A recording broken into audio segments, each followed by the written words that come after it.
আজও শাহবাগে জুলাই যোদ্ধা ও শহীদ পরিবারের অবস্থান কর্মসূচি। জুলাই সনদ ও ঘোষণাপত্র কার্যকর এবং সংবিধানে অন্তর্ভুক্তির দাবি।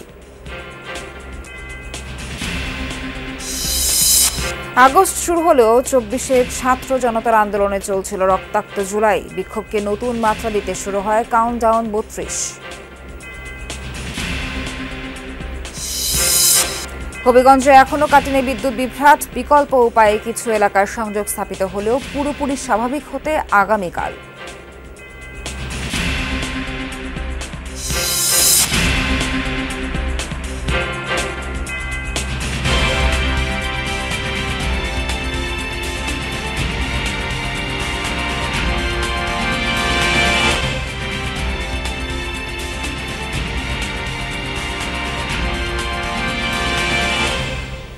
স্বাগত সবাইকে, আমন্ত্রণ যমুনা নিউজে। এতক্ষণ শিরোনাম দেখছিলেন, পুরো খবর জানাতে সঙ্গে আছি নাবিলা সোহার। জুলাই সনদ ঘোষণাপত্র বাস্তবায়ন এবং সংবিধানে যুক্ত করার দাবিতে রাজধানীর শাহবাগে দ্বিতীয় দিনের মতো অবস্থান কর্মসূচি পালন করছে জুলাই যোদ্ধা ও শহীদ পরিবারের সদস্যরা। তাদের বক্তব্য, সরকার ৩ দফায় সময় নিয়েও জুলাই সনদ দিতে ব্যর্থ হয়েছে। কিন্তু জুলাই সনদ ও ঘোষণাপত্র কোনো রাজনৈতিক দাবি নয়, তাই অবিলম্বে যোদ্ধাদের এই দাবি পূরণের আহ্বান জানান তারা। একই সাথে তারা সনদ ও ঘোষণাপত্রকে সংবিধানে অন্তর্ভুক্তির আহ্বানও জানান। তাদের হুঁশিয়ারি, জুলাই সনদ নিয়ে কোনো টালবাহানা সহ্য করা হবে না। এর আগে বৃহস্পতিবার সকালে পতাকা হাতে শতাধিক জুলাই যোদ্ধা শাহবাগে অবস্থান নেন।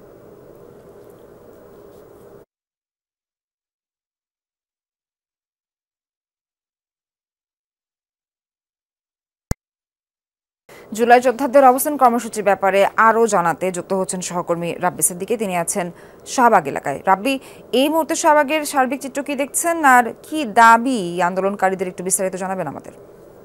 সোহার, আপনি জানেন যে গতকাল থেকেই তারা কিন্তু এখানে অবস্থান নিয়েছেন এবং আজ সকালে এই ঝুম বৃষ্টির মধ্যেও তারা তাদের যে আন্দোলন, তাদের যে যৌক্তিক দাবি, সেই দাবি তারা উপস্থাপন করছেন। তারা বলছেন জুলাই সনদ বাস্তবায়ন করতে হবে, অবিলম্বে অন্তর্বর্তী সরকারকে সেই সনদের ঘোষণা দিতে হবে। সেই দাবিতে তারা আজও এই শাহবাগ মোড়ে অবস্থান নিয়েছেন। তারা বলছেন কেন টালবাহানা করা হচ্ছে, এই টালবাহানা কেন, কার স্বার্থে, সেই সন্দেহ তারা করছেন। জুলাই ঘোষণা ও সনদ নিয়ে তারা এখান থেকে ফিরে যাবেন, সেই দাবি তারা এখানে জানাচ্ছেন। এখানে বিভিন্ন জেলা থেকে শহীদ পরিবার, জুলাই যোদ্ধা, আহত যারা আছেন তারা এখানে অবস্থান নিয়েছেন। সোহার, দেখছেন আপনি যে বৈরী আবহাওয়া, কিন্তু তারপরও তাদের এই যে আন্দোলন কর্মসূচি সেটি কিন্তু থামেনি। তারা কিন্তু তাদের দাবিতে অনড় আছেন। আমরা একটু দেখাতে চাই, এখানে মঞ্চও আছে, অবস্থান মঞ্চ, মাইক আছে, এবং তারা গতকাল থেকে সারা দিন রাতেও তারা কিন্তু এখানে অবস্থান নিয়ে তাদের যে দাবি, সেই দাবি তারা তুলে ধরছেন। আমরা একটু কথা বলার চেষ্টা করি। আপনি কোথা থেকে এসেছেন? আমি ঢাকা থেকে আসছি। আচ্ছা, আপনার দাবিটা আসে না, এখনো কেউ আসে নাই। আরো আসবে সবাই, আসবে ইনশাআল্লাহ। সবাই আসতেছে, সবাই আসবে, পথে আসছে, সবাই রওনা দিচ্ছে। আজকে আরো সবাই রওনা দেবে। আমরা জুলাই সনদ না নিয়ে বাসায় ফিরবো না ইনশাআল্লাহ। জুলাই ঘোষণা দরকার, যাইবো না। জুলাই সনদ আমরা না নিয়ে আমরা এখান থেকে যাইবো না। জুলাই সনদ না আমরা যাইবো না। এই যে বৃষ্টি হচ্ছে, এই বৃষ্টিতে আপনাদের আন্দোলন চলতে পারে, ঝড় হলে বৃষ্টি থামবে না, এই আন্দোলন থামবে না। বুলেট বৃষ্টি কেন, যদি বুলেটের বৃষ্টি বয়ে যায় এই আন্দোলন থামবে না। এই জুলাই সনদ দিয়েই আমরা বাসায় ফিরবো। আমি আসছি সাতক্ষীরা জেলার শ্যামনগর উপজেলা থেকে, এত দূর থেকে আসছে। আমাদের জুলাই সনদ না নিয়ে আমরা বাসায় ফিরবো না ইনশাআল্লাহ। সোহর, আপনি শুনছিলেন যে জুলাই সনদ না নিয়ে তারা কিন্তু ফিরবেন না। দিনটা ২৪শে পহেলা আগস্ট হলেও কোটা সংস্কার আন্দোলনের ছাত্র জনতার কাছে তখনও জুলাই চলমান। তাই তারিখ ৩২ জুলাই। শিক্ষার্থী, শিল্পী, জনতা, শিক্ষক সবাই প্রতিবাদী। রাজধানী ঢাকা ছাড়াও আন্দোলনে মুখর সারা দেশ। শেখ হাসিনার ক্ষমতার ভিত চরমভাবে কেঁপে ওঠে এদের।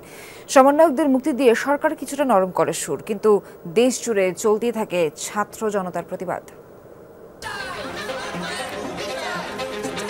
ছাত্র আন্দোলনে গুলি হামলার প্রতিবাদে ৩২ জুলাই ঢাকা বিশ্ববিদ্যালয় ও বুয়েটে সমাবেশ ও মিছিল করেন শিক্ষার্থী ও শিক্ষকরা।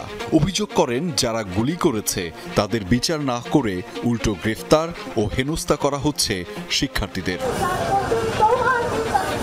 দেশের শিক্ষক সমাজের সাথে এদিন একাট্টা হয় শিল্পী সমাজও। কোটা সংস্কার আন্দোলনের শিক্ষার্থীদের ৯ দফা দাবির সাথে সংহতি প্রকাশ করে রাজধানীর ফার্মগেটে প্রতিবাদ কর্মসূচি পালন করে দৃশ্য মাধ্যম শিল্পী সমাজ। দেশে হত্যা, সহিংসতা, গণগ্রেফতার ও হয়রানির প্রতিবাদ জানান তারকারা।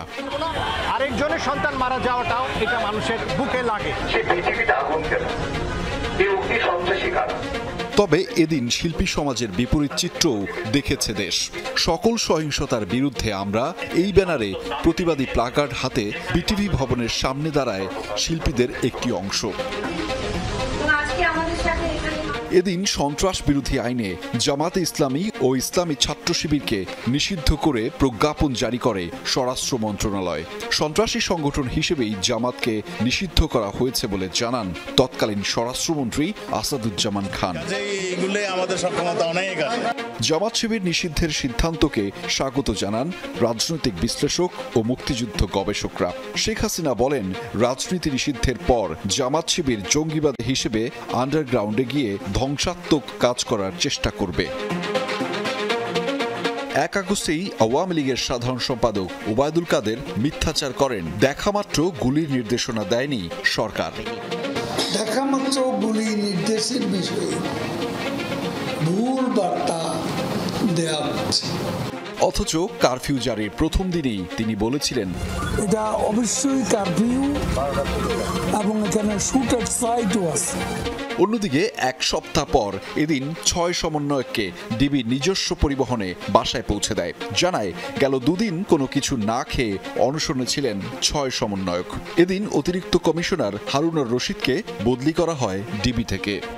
আস্থা এবং বিশ্বাস রেখে ৬ সমন্বয়কের মুক্তির দাবিতে এদিন ডিবি কার্যালয়ের সামনে হাজির হয়েছিলেন নাগরিক সমাজের প্রতিনিধিরা। গোয়েন্দা কার্যালয়ে গিয়ে তাদের ছেড়ে দেওয়ার খবরে স্বস্তি জানান তারা। এদিন জাতিসংঘের ফ্যাক্ট ফাইন্ডিং মিশন পাঠানোর প্রস্তাবে সাড়া না দেওয়ার সিদ্ধান্ত নেয় সরকার। একথা জানান তখনকার পররাষ্ট্র সচিব মাসুদ বিন মোমেন। প্রতিটি হত্যা, সহিংসতার বিচার বিভাগীয় তদন্তের ঘোষণা দেন তথ্য প্রতিমন্ত্রী মোহাম্মদ আরাফাত। সুজন সম্পাদক বদিউল আলম মজুমদার বলেন, ৭১-এ পাকিস্তানিরা যেভাবে নির্যাতন চালিয়েছে সেভাবেই এখন নির্যাতন চালাচ্ছে সরকার। এমন অস্থিরতায় ১০ আগস্ট পর্যন্ত এইচএসসি পরীক্ষা স্থগিত রাখে সরকার। এদিন রিমেম্বারিং দ্য হিরোজ নামে নতুন কর্মসূচি পালন করে বৈষম্য বিরোধী ছাত্র আন্দোলন। নতুন কর্মসূচিতে গ্রাফিতি, দেয়াল লিখন, ফেস্টুন তৈরি, ডিজিটাল পোর্ট্রেট তৈরির পাশাপাশি ছিল প্রতিবাদী সাংস্কৃতিক আয়োজন। আর চলমান থাকে march for justice. Ahmed Reza, Jamuna news, Dhaka. প্রায় ১৬ ঘন্টা ধরে বিদ্যুৎহীন হবিগঞ্জের বেশিরভাগ এলাকা। শাহজিবাজার বিদ্যুৎ উপকেন্দ্রে আগুন লাগায় বৃহস্পতিবার সন্ধ্যা থেকে বিদ্যুৎ বিচ্ছিন্ন হয়ে পড়ে গোটা জেলা। সকালে শহরের কিছু এলাকায় বিদ্যুৎ সরবরাহ স্বাভাবিক হয়। পল্লী বিদ্যুতের আওতাধীন এলাকাগুলোতে আগামীকাল নাগাদ বিদ্যুৎ সরবরাহ স্বাভাবিক হতে পারে বলে জানিয়েছেন প্রতিষ্ঠানটির জিএম। কর্মকর্তাদের প্রাথমিক ধারণা, যান্ত্রিক ত্রুটি থেকে ট্রান্সফরমারে ঘটেছে বিস্ফোরণ। সে আগুন লাগে শাহজিবাজার গ্রিডে। দাও দাও আগুনে জ্বলছে শাহজিবাজার বিদ্যুৎ উপকেন্দ্র। কিছু বুঝে ওঠার আগেই ব্ল্যাকআউট গোটা হবিগঞ্জ জেলা। স্থানীয়রা জানায়, বৃহস্পতিবার সন্ধ্যার দিকে বিদ্যুৎ উপকেন্দ্রে হঠাৎ বিস্ফোরণের শব্দ শোনা যায়। মুহূর্তেই জ্বলে ওঠে আগুন। বিদ্যুৎ বিচ্ছিন্ন হয়ে পড়ে শহর ও আশপাশের এলাকা। একে একে বিদ্যুৎহীন হয়ে পড়ে উপজেলাগুলো। চরম দুর্ভোগে বাসিন্দারা। সারাদিন ধরেই বিদ্যুৎ নাই, বিদ্যুৎ আসে আর যায়। আর বিকালের দিকটা শাহজিবাজারে বিদ্যুৎ কেন্দ্রে আগুন লাগার পর থেকে এখন পর্যন্ত বিদ্যুৎ নাই। কখন আসবে জানা যাইতেছে না। বাসা বাড়িতে পানি নাই, দোকানপাট বন্ধ, কোনো ব্যবসা বাণিজ্য হচ্ছে না। আর পড়াশোনা বন্ধ, বাচ্চা কাচ্চাদের পড়াশোনা ক্ষতি হচ্ছে এবং হবিগঞ্জ খুবই আতঙ্কের মধ্যে আছে। হবিগঞ্জ পিডিবির নির্বাহী প্রকৌশলী জানান, শাহজি বাজার পাওয়ার গ্রিড থেকেই গোটা জেলায় বিদ্যুৎ সরবরাহ করা হতো। ধারণা, যান্ত্রিক কোনো ত্রুটি থেকেই ট্রান্সফরমার বিস্ফোরণ হয়েছে, আর সেখান থেকেই আগুনের সূত্রপাত। ইনকামিং ব্রেকার পাওয়ার ট্রান্সফরমারের এইটা এবং আমাদের গ্রিডে আমাদের যে পিডিবির যে ব্রেকার ওগুলো পাশাপাশি, তো ওদের এটা পুড়ে গেছে, সাথে আমাদের পিডিবির ব্রেকারও পুড়ে গেছে, আর ওদের পাওয়ার ট্রান্সফরমারের ব্রেকার পুড়ে গেছে। ওদের পাওয়ার ট্রান্সফরমারের ব্রেকারের পুড়ে যাওয়ার সাথে সাথে ওদের একটা ইনকামিং প্যানেলও পুড়ে গেছে আরেকটা ট্রান্সফরমারের। তো গ্রিডের 2টা ক্ষয়ক্ষতি হয়েছে। মেরামত শেষে ক্ষয়ক্ষতি নিরূপণ ও অগ্নিকাণ্ডের আসল কারণ জানা যাবে বলে জানিয়েছে পিডিবি। হুমায়ুন রশিদ, যমুনা নিউজ। দর্শক, এ বিষয়ে আরও জানবো আমরা। হবিগঞ্জে যুক্ত আছেন আমাদের সহকর্মী প্রদীপ দাস সাগর। প্রদীপ, কখন নাগাদ পুরোপুরি বিদ্যুৎ সরবরাহ স্বাভাবিক হতে পারে, আর এই বিষয়ে কর্তৃপক্ষ সবশেষ কি বলেছে? সোহার, আসলে বিদ্যুৎ সরবরাহ স্বাভাবিক হওয়ার যে বিষয়টি, সেটি আসলে আগামীকাল অথবা পরশু নাগাদ পুরো জেলার বিদ্যুৎ সরবরাহ স্বাভাবিক হতে পারে। এর মধ্যেই আমাকে জানিয়েছেন আমাদের হবিগঞ্জের পল্লী বিদ্যুৎ সমিতির যিনি জিএম আছেন তিনি। কারণ হবিগঞ্জের 9 উপজেলার মধ্যে হবিগঞ্জ সদর ছাড়া বাকি 9টি উপজেলাতেই কিন্তু পল্লী বিদ্যুৎ সরবরাহ করে থাকে, আর হবিগঞ্জ শহরে পিডিবির মাধ্যমে আসলে বিদ্যুৎ সরবরাহ করা হয়। গতকালকের অগ্নিকাণ্ডের ফলে হবিগঞ্জ শহরে 15 ঘন্টা পর আংশিক বিদ্যুৎ সরবরাহ করা হয়েছে, কিন্তু এর বাইরে যে জায়গাগুলো রয়েছে শহরের যে বিশাল এলাকা, পুরোটা আসলে এখন পর্যন্ত কাভার করা সম্ভব হয়নি।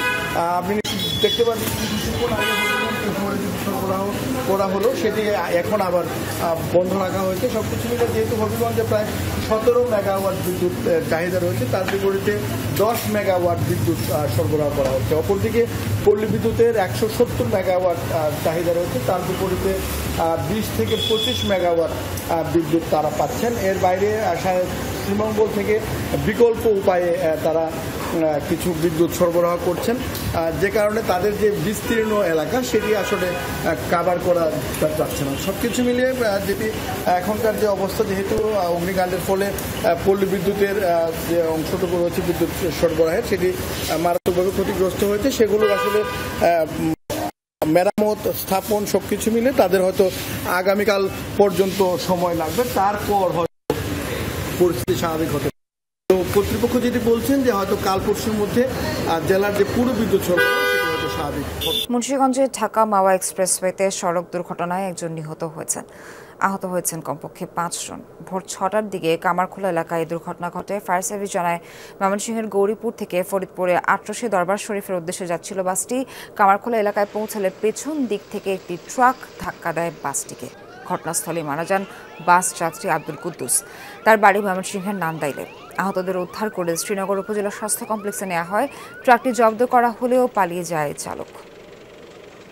পটুয়াখালীর বাউফলে স্ত্রীকে হত্যার 2 দিন পর থানায় আত্মসমর্পণ করেছে স্বামী। পুলিশ জানায়, নিহত সালমা আক্তার নুরাইনপুর নেসারিয়া ডিগ্রি মাদ্রাসার বাংলা বিভাগে প্রভাষক ছিলেন। পারিবারিক কলহের জের ধরে বুধবার বিকেলে স্বামী সরোয়ার হোসেন দা দিয়ে স্ত্রী সালমার ঘাড়ে আঘাত করেন। এতে ঘটনাস্থলেই মারা যান তিনি। এর পরপরই 4 বছর বয়সী সন্তানকে নিয়ে পালিয়ে যান সরোয়ার। শুক্রবার ভোরের দিকে সন্তানসহ বাউফল থানায় গিয়ে আত্মসমর্পণ করেন তিনি। পরে তার দেওয়া তথ্যের ভিত্তিতে চন্দ্রপাড়া গ্রামে ভাড়া বাসা থেকে সালমার মরদেহ উদ্ধার করে পুলিশ। স্ত্রীর পরকীয়ার সন্দেহ থেকে এই হত্যাকাণ্ড বলে প্রাথমিক জিজ্ঞাসাবাদে স্বীকার করেছেন সরোয়ার, এমনটাই জানিয়েছে পুলিশ। হাজারো নিউ ইয়র্কবাসী ভালোবাসায় সিক্ত হয়ে শেষ বিদায় নিলেন বন্দুকধারীর গুলিতে নিহত বাংলাদেশি বংশোদ্ভূত পুলিশ অফিসার দিদারুল ইসলাম। ঝড় বৃষ্টি উপেক্ষা করে পার্কচেস্টারে তার জানাজায় অংশ নেন 20,000 মুসলিম। শ্রদ্ধা জানাতে বিশিষ্ট ব্যক্তিদের পাশাপাশি উপস্থিত ছিলেন নিউ ইয়র্ক পুলিশ বিভাগের 5,000 সদস্য। তুলে ধরেন দিদারুলের বিরচিত আত্মত্যাগের কথা। পরে নিউ জার্সির লোরেল গ্রোভ কবরস্থানে হয় তার দাফন। অন্তিম বিদায়ে সহকর্মীর কাঁধে বাংলাদেশি বংশোদ্ভূত মার্কিন পুলিশ অফিসার দিদারুল ইসলামের কফিন। বন্দুকধারীর হামলায় মাত্র 36 বছরেই নিভেছে যার জীবন প্রদীপ। ছিল ঝড়ের পূর্বাভাস, হয়েছে বৃষ্টিও। এর মধ্যেই দিদারুলের শেষ বিদায়ে নেমেছিল জনস্রোত। হাজির হন হাজার হাজার নিউ ইয়র্কবাসী। জানাজায় অংশ নেন প্রায় 20,000 মুসলিম। আনুষ্ঠানিকতায় অংশ নেন নিউ ইয়র্কের গভর্নর, মেয়র, আইন প্রণেতা সহ বিশিষ্ট ব্যক্তিরা। বাংলাদেশে এই বীরের আত্মত্যাগের গল্প উঠে এসেছে তাদের কণ্ঠে। বাংলাদেশি মুসলিম আমেরিকান ছিলেন তিনি। কঠোর পরিশ্রমী হিসেবেই পরিচিত। যুক্তরাষ্ট্রকে রক্ষা করাকেই দায়িত্ব ভেবেছিলেন। তার জীবন এই দেশের জন্য এবং সবার জন্য উৎসর্গ করে গেছেন। দিদারুলের পরিবারকে সান্ত্বনা জানানোর ভাষা নেই। একজন অভিভাবক হিসেবে অন্য অভিভাবকের কাছে ক্ষমা চাই। দিদারুল ইসলাম যে সন্ত্রাসবাদ রুখতে জীবন দিয়েছেন সেই চিন্তা ভাবনা ধারণ করতে হবে। আনুষ্ঠানিকভাবে দিদারুলকে সম্মান জানান নিউ ইয়র্ক পুলিশ বিভাগের ৫,০০০ সদস্য। স্যালুটের পাশাপাশি হেলিকপ্টারের মাধ্যমেও দেয়া হয় গার্ড অব অনার। সহকর্মীর পরিবারের পাশে থাকার প্রত্যয় ব্যক্ত করেন পুলিশ কমিশনার। চেয়ে দেখো দিদারুল, পুরো নিউ ইয়র্কের পুলিশ তোমার পাশে। তোমার এবং তোমার পরিবারের জন্য আমার হৃদয় ভেঙে গেছে। আমরা সবসময় এই পরিবারের পাশে থাকব। হামলার এই ঘটনার পর আবারও সমালোচনায় যুক্তরাষ্ট্রের অস্ত্র আইন। এই হত্যাকাণ্ড আবারও মনে করিয়ে দেয় যে যুক্তরাষ্ট্রের অস্ত্র আইন যতই শক্তিশালী বলা হোক না কেন, সেটি আসলে দুর্বল। এটা ভয়াবহ যে মানসিক স্বাস্থ্যের সাথে লড়াই করা একজন ব্যক্তি এমন ধ্বংসাত্মক অস্ত্র কিনতে পেরেছে।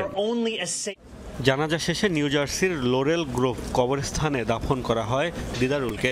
গেল সোমবার ভয়াবহ বন্দুক হামলায় নিহত হন তিনিসহ 4 জন। মোস্তফা মাহমুদ, যমুনা নিউজ।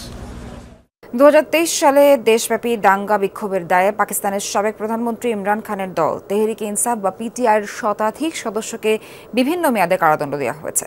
বৃহস্পতিবার দেশটির এক সন্ত্রাস বিরোধী আদালতের রায়ে এই নির্দেশ দেওয়া হয়। বলা হয়, 2 বছর আগে সংঘটিত দাঙ্গার সময় সেনাসহ বিভিন্ন সামরিক স্থাপনায় হামলায় জড়িত ছিলেন পিটিআইয়ের এসব সদস্যরা। রায়ে দোষী সাব্যস্তদের মধ্যে 58 জনকে 10 বছর করে কারাদণ্ড দেওয়া হয়েছে, যাদের মধ্যে অনেক জ্যেষ্ঠ নেতা রয়েছেন। অন্যান্যদের 1 থেকে 3 বছর পর্যন্ত নানা মেয়াদে সাজা দেওয়া হয়েছে। 2023 সালে 9 মে গ্রেপ্তার হন সাবেক প্রধানমন্ত্রী এবং পিটিআই প্রতিষ্ঠাতা ইমরান খান, যার জেরে পাকিস্তান জুড়ে দেখা দেয় সহিংস বিক্ষোভ।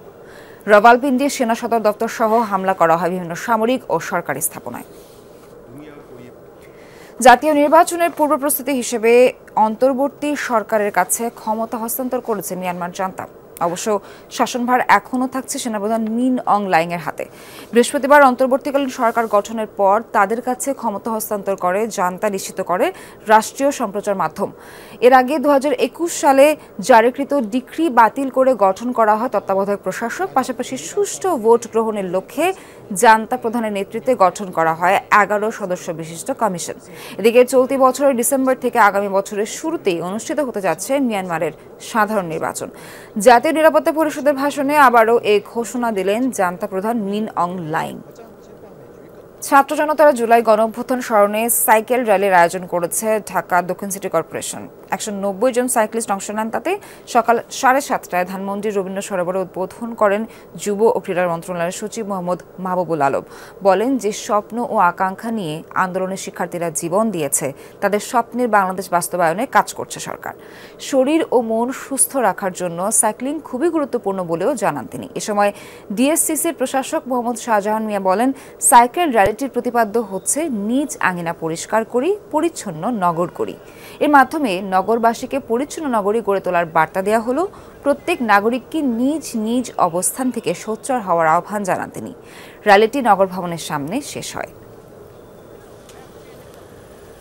জুলাই গণঅভ্যুত্থানের অংশ হিসেবে আজকের এই সুন্দর সাইকেল র্যালির আয়োজন। এর সাথে আরেকটি মেসেজ যে আমাদেরকে সুন্দর, সুস্থ, সবল থাকতে হলে প্রতিনিয়ত শরীরচর্চা করতে হবে এবং সাইক্লিং সেই শরীরচর্চার অন্যতম একটি সুন্দর মাধ্যম। জনগণকে অনুরোধ জানাবো যে আপনার নিজের আঙ্গিনা আপনি পরিষ্কার রাখুন, আপনার বাড়িঘর আপনার পরিষ্কার রাখুন এবং ময়লা নির্দিষ্ট স্থানে রেখে আমাদের পরিচ্ছন্ন কর্মীদের হাতে দিয়ে দিন। এই কাজটা যদি আপনারা করেন তাহলে আমরা এই নগরকে পরিচ্ছন্ন নগর হিসাবে গড়ে তুলতে পারবো।